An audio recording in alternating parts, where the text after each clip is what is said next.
I set out to make the next best Target Mascot plush. But can my 5 years of experience hold up to over 20 years of professional plushie design? Today, we find out. Everyone has their thing that just feels like the holidays to them. For some, it's the snow, for some, it's the food. But for me, the thing that makes me feel like the holidays have truly begun are the holiday ads. It's ridiculous, capitalist, and borderline dystopian. But gosh darn it, when I sit down to watch that Thanksgiving Day parade, I'm bombarded with those glorious animated holiday ads. I can't help but get in the holiday spirit. Call it a guilty pleasure. But things have been rough all year, especially since, let's say, early November. So I wanted to do something special and festive for myself to close this year out, which happens to be trying to make the best Target Mascot plushie. And yes, I know his name is Bullseye, but that's a horse's name, so we're going with Target Dog from now on, okay? Okay, moving on. We already have one competitor for this buy versus DIY that I literally got for 99 cents a few years ago at a thrift store. Honestly, it was a really good deal. But I also got one more modern competitor to be 100% fair, since the thrifted one is from 2001. Oh yeah, we're twins. The tricky part about trying to make the best Target dog, though, is that they've been making these plushies for over 20 years. Probably way longer, I just didn't look into it. But they've had way more time to perfect their design than I've even had to learn how to make plushies in the first place. So if I'm gonna win this buy versus DIY mascot edition, I'm gonna need the perfect design. Now, in looking for reference images for this design, I ended up stumbling across this picture. No, I wasn't looking for plushies. It just came up. But that aside, I loved it. He's just so freaking cute. But there is one problem. He's only cute from this angle. If we turn him just a bit, you can see what I mean. His mouth is just a whole mess of a thing. So I set out for my design to essentially replicate the vibe of this plush, just without the funky mouth. But now with my design in place, I went ahead and worked tirelessly on the prototype to make sure this little guy was perfect. And thankfully, it only took a couple of tries. But what fabric am I gonna use? Well, my luxurious fur, of course. It's too fabulous not to. But now we should have everything in place to start on our final plush. Are you ready? Because I am.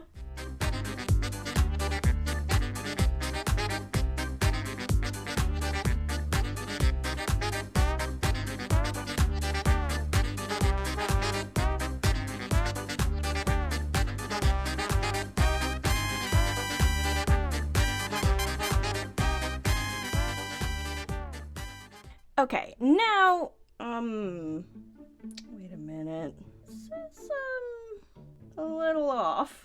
Yep, I am back already because I knew this was gonna be a problem. Every time I've used this base, the legs end up in the wrong position. All of Evie's prototypes, Evie, Sprigatito, they all have legs that are tilted far too far backwards. And this time, I finally figured out why. See, when I made the pattern, I measured things out and taped things together to make sure I knew exactly how everything would be attached. Back legs included. But every time I get to the point of adding the legs on the plushie, it looks wrong. They look like they're tilted too far forward, like they're trying to stand up on tiptoe.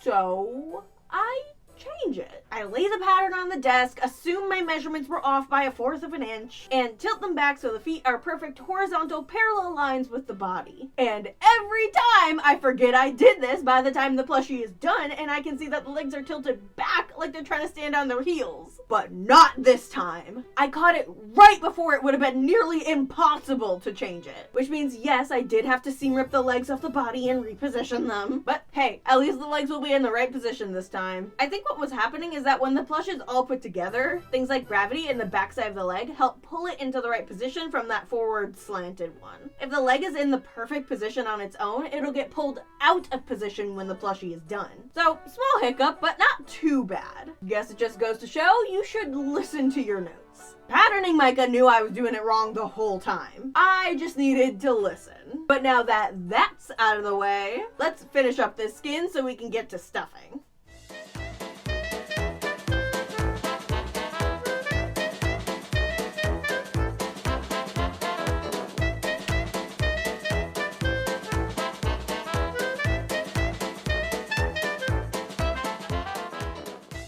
Okay, the skin is done, and I cannot wait to get this guy stuffed. I am a little nervous because when a skin looks good, it means I have the most to lose when I stuff it and it changes. It's probably fine though. But real quick, because I want to procrastinate on that anxiety-inducing task of stuffing the plushie and seeing what it's gonna look like, I wanted to give a huge thank you to my Pixie tier and above patrons. We had a change in benefits recently because I was getting way too overwhelmed with the amount of work I had, so I lost a few supporters, unfortunately. But that does make me appreciate the ones I have even more. And the ones who stayed still get some really fun benefits. And my constant love and adoration as well. And, also... Okay, I can't think of anything else to procrastinate with. So let's just get this plushie stuffed and hope it turns out right. Off you go. That sounded heavy. Wait a minute. Is there something in here? What the heck? Ugh. Oh, that's what I could have procrastinated with. Oh well, too late now. Let's get this guy stuffed. But first, the moment you've all been waiting for. It's bean time.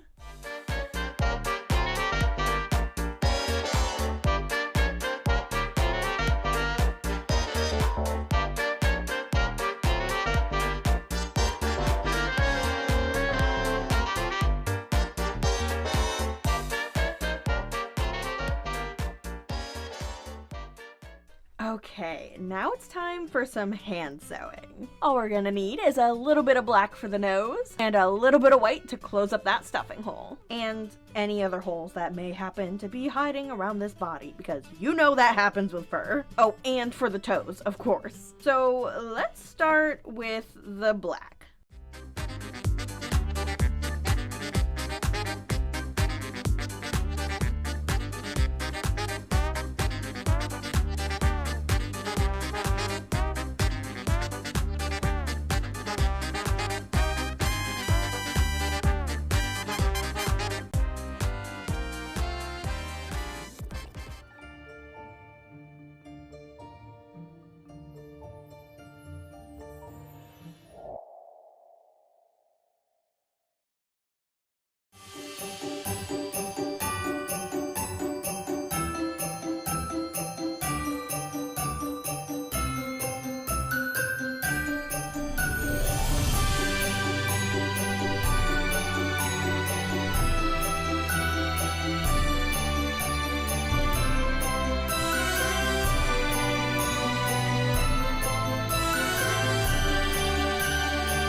Project complete. Now for the fun part, the judging. Real quick, I'm gonna throw a graphic up on screen with some of the pertinent information about this section. So pause to read and take a screenshot so you can play along at home too if you have one of these plushies. Also, real quick, I wanted to verbally add a few things before we start. One, remember that this is all just for fun. 99% of this is preference, not fact. And two, because I got someone asking about this in my last buy versus DIY, my dream price, as stated in that graphic, is the price that my cheapskate butt would immediately buy a plushie at without thinking about money. Not what a plushie is actually materially worth. My dream prices are never to be used as a guideline for how much a plushie is worth, since it's quite literally just the point at which I would impulsively buy something. It's just the easiest way for me to consistently score plushies of all price ranges. Okay, now that all that is out of the way, let's start with our first category, time. Starting off with our little guy, he's gonna get a 9.5 for having store pickup. Very straightforward and easy. Our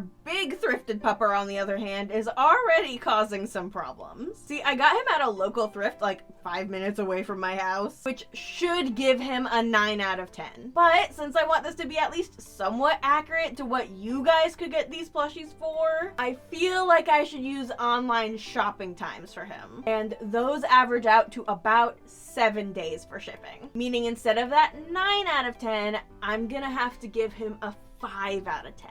It really hurts because in my heart, he deserves that 9 out of 10. But I want to be fair in the sense that it would be incredibly lucky for one of you to be able to just pop down to your local thrift tomorrow and pick one of these guys up. So I'll stick with that 5 out of 10, but I'm not fully happy with it. Lastly, my Target dog took about 3 days to make, so I'm gonna give it a 7 out of 10. Next up, we have price. The little Target dog's dream price will be set at $10, and his actual price was $10.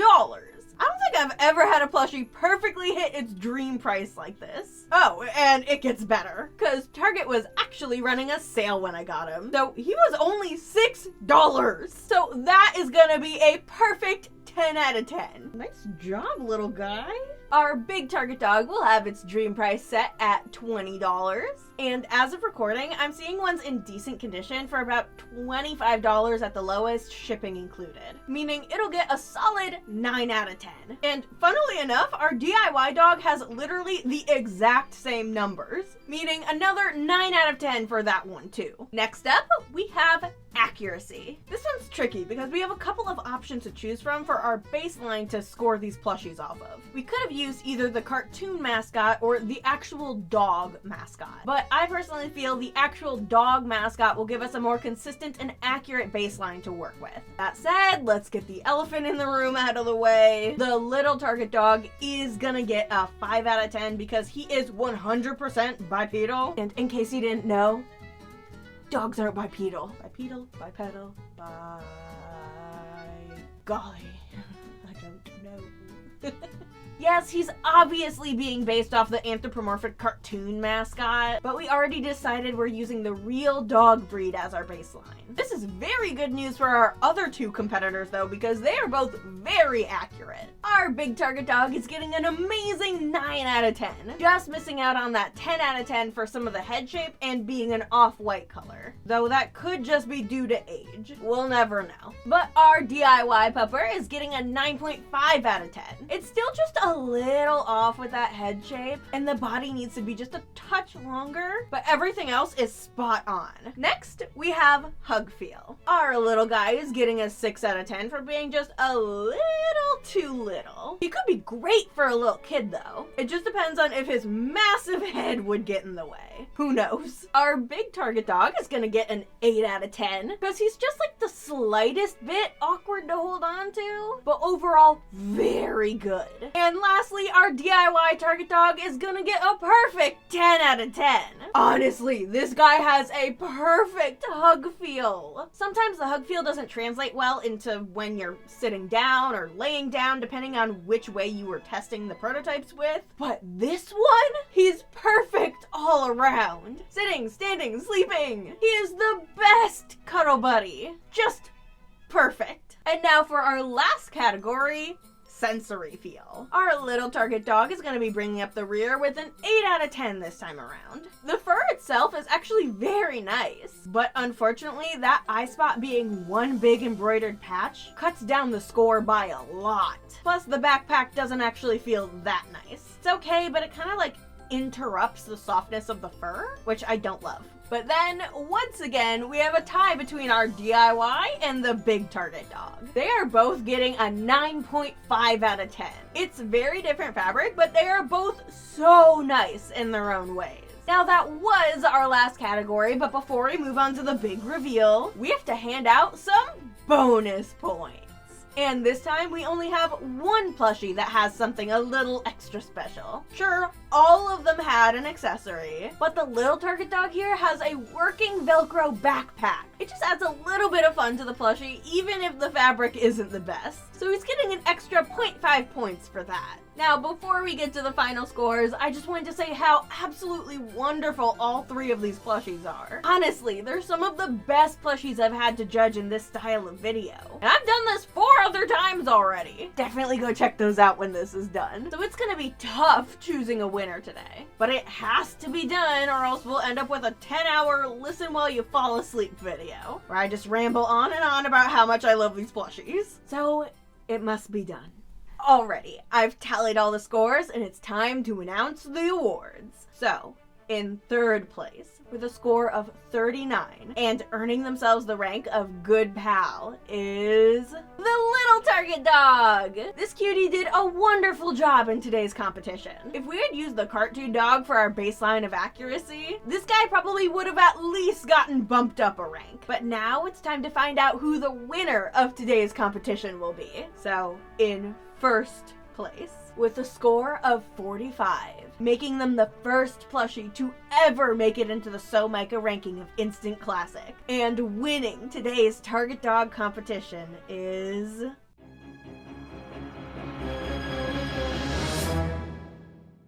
the So Micah Target Dog! Holy sh**.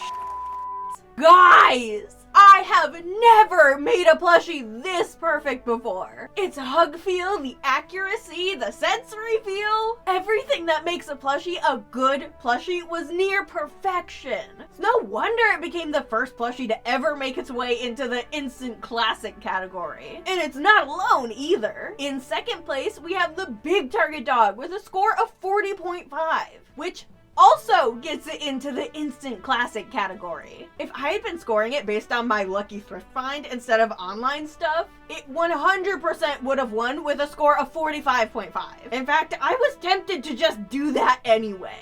But my goodness, this really is a first in the history of this channel. I am shocked. I honestly don't think I could say much more than that. So congratulations to all our plushies today. They did a fantastic job, and I hope to see you in the next one. Don't fall.